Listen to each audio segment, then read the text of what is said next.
இஸ்லாமிய யுத்தம் ஒன்றை இஸ்லாமியர்கள் மத்தியில் உருவாக்கி இஸ்லாமியர்களால் அழிப்பதற்கான ஒரு வெடிகுண்டு பொடியாக ஆப்கானிஸ்தானில் இருந்து அமெரிக்கா வெளியேறியது. இப்போது உண்மையான அர்த்தத்தில் ஆப்கானிஸ்தான் இஸ்லாமியர்களுக்கு நான் ஒரு வெடிகுண்டு பொடிதான்.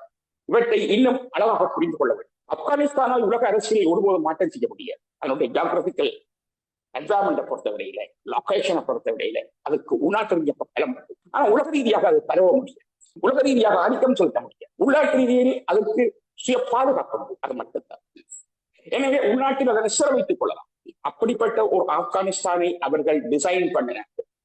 ஆப்கானிஸ்தான் வெளியேறுவது என்பது ஆப்கானிஸ்தானுக்கு எதிரான, ஆப்கானிஸ்தான் வெளியேறுவது என்பது இஸ்லாமியர்களுக்கு எதிரான, ஆப்கானிஸ்தானை விட்டு வெளியேறுவது என்பது இஸ்லாமிய யுத்தத்தை ஆரம்பிப்பதற்கான ஒரு முகாந்திரம் என்று கருதி தான் அமெரிக்காவை வெளியேறியது. எனவே இங்கு ஒரு உள் அரசியல் உண்டு. இது தமிழர்களுக்கும் பொருந்தும். இவற்றை மிகவும் தீவிரமாக நாங்கள் பரிசீலனை செய்ய வேண்டும்.